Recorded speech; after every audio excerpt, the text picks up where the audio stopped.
mga mamamayang, magandang hapon po sa inyong lahat. Andito po ako ngayong hapong ito dahil meron po akong bisita at may ipapakita po siyang recipe sa inyo. Si Mama Yeps. Mama Yeps, pasok! Gagawa po tayo ngayon ng homemade na avocado ice cream. So ito na po yung mga sangkap na ating gagamitin. Una po itong ating hinog na avocado. Sunod ay itong ating all-purpose cream, condensed milk, calamansi juice, macadamia, at saka itong ating walnuts. Yan na po lahat yung ating mga ingredients. Una po natin gagawin ay hihiwain po natin itong ating avocado. So nahiwa ko na po. Tatanggalan na lang po natin siya ng balat. So hihiwain lang po natin siyang ganyan.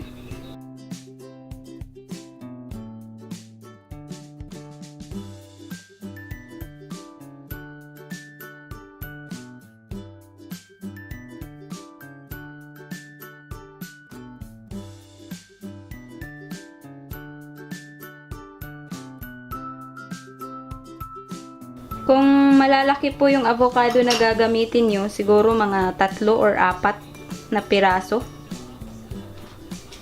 Pero ito kasi maliliit yung nabili namin, mga nasa 5 or 6 itong piraso.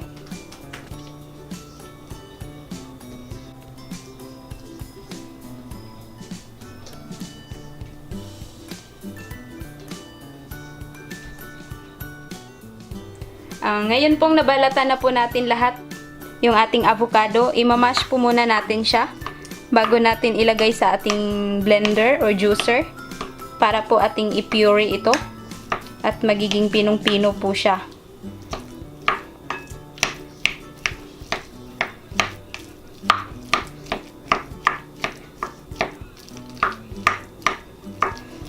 Pero pag wala po kayong blender or juicer, okay lang naman po. Pagtiyagaan nyo na lang pong pipinuhin siya ng maigi.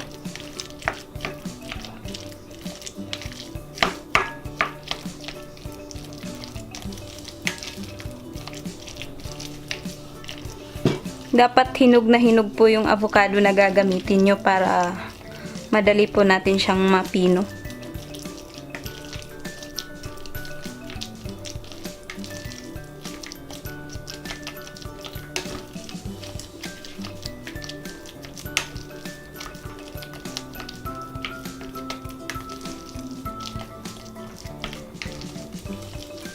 Ayan, pwede na po yan. So, ilalagay na po natin siya dito sa ating blender.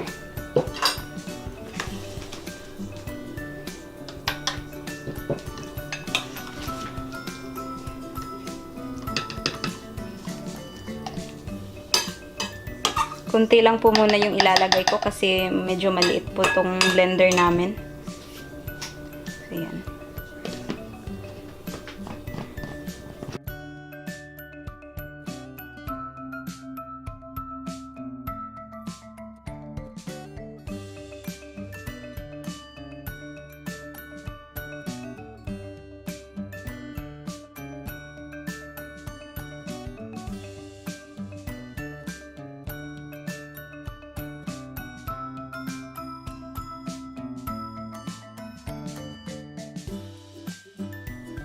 Ayan po, ito na po yung ating puree na avocado. Natapos ko na pong na-blend.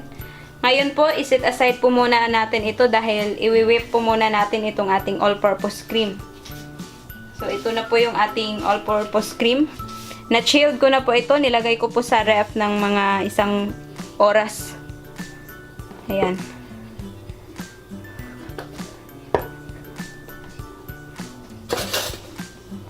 Para hindi po siya masyadong malapnaw, ilagay nyo po muna sa ref bago nyo gamitin.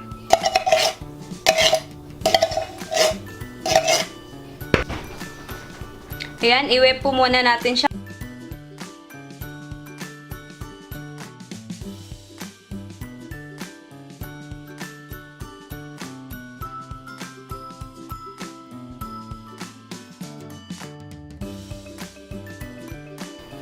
Ngayon po, ilagay ko na po itong ating condensed milk. Ito, 1/2 cup ito, pero kalahati lang po muna yung ilalagay ko. Para matansya ko po mamaya kung tama na po siya sa tamis. Magdadagdag na lang po ako mamaya kung kulang pa.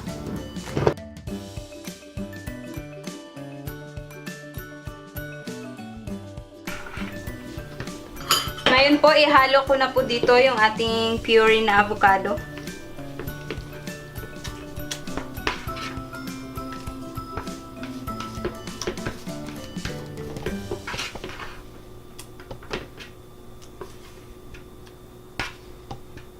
Tapos, hahaluin na naman natin siya ulit.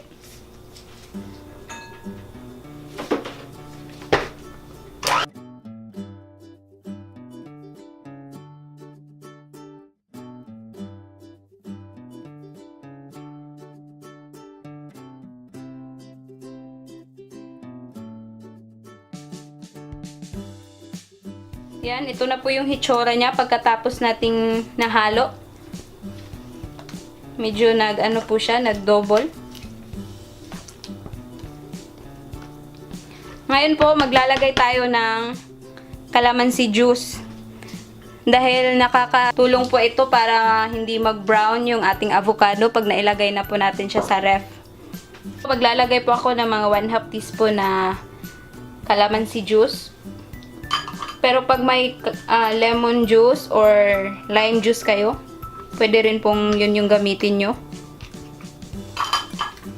Ayan, haluin lang po natin.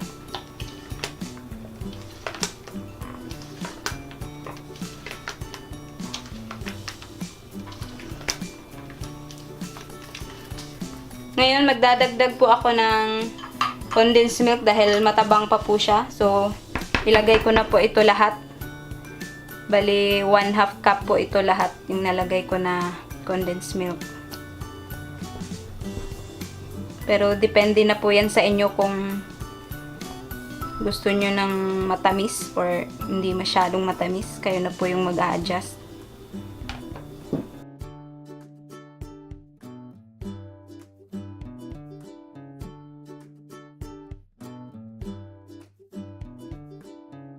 Subukan nyo pong gumawa nito dahil napakadali lang po naman itong gawin. Kaysa bibili pa kayo mahal, tsaka hindi nyo pa alam kung ano po yung mga nilalagay nila. Marami pong food coloring or food additives. Kaya itong homemade, alam na alam mo kung ano yung mga hinahalo mo. So, nakakasiguro ka na healthy yung ice cream na kinakain mo. Hindi po ba? Ayan. So, ngayon, maglalagay tayo ng macadamia nuts. Optional lang naman po ito. Kung wala po kayong ganito, okay lang naman kahit wala. Masarap pa avocado ice cream nyo. Lalagay ako ng mga 2 tablespoon lang siguro.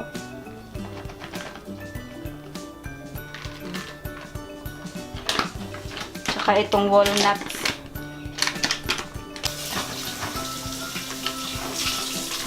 Ayan, mga 2 tablespoon lang din. Haluin lang po natin.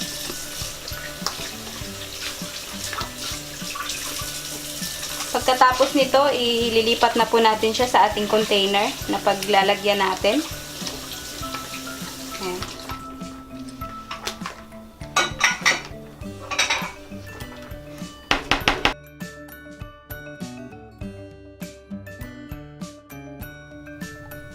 Ayan po, ito na po yung container na gagamitin natin. So, dito natin ilalagay itong ating nagawa na avocado ice cream.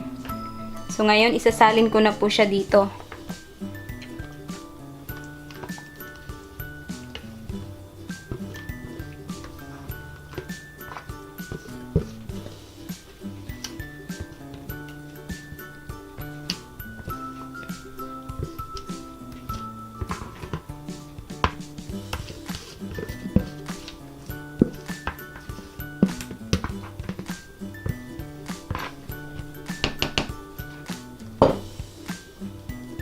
Ayan po.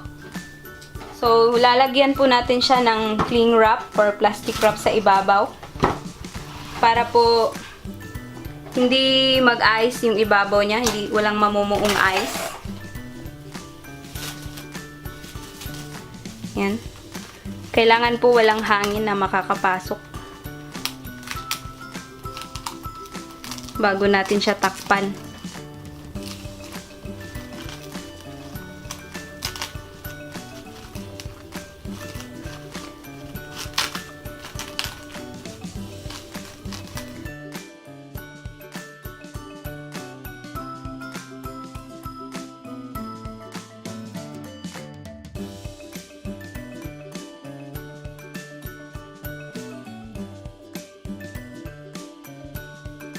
Ayan.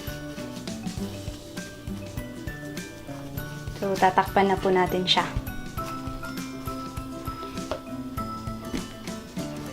So, ilagay na po natin ito sa ating freezer ng mga 4 to 6 hours or hanggang overnight. Ito na po mga mamamayang ang ating ice cream na avocado. Bubuksan lang po namin to. Ayan na po siya. Oops, dumikit yung plastic. Ayan na po. Tapos, kukuha lang po ako. Ayan na po mga mamamayang ang ating ice cream na avocado flavor with macadamian.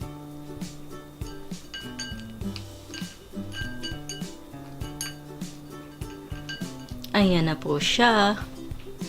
Sana po ay nagustuhan nyo at nakuha nyo ang reseping ito. Sana itry nyo rin po. Maraming salamat po sa inyong panunood. Ito po ang inyong Ate Mayang na nagsasabing mabuhay!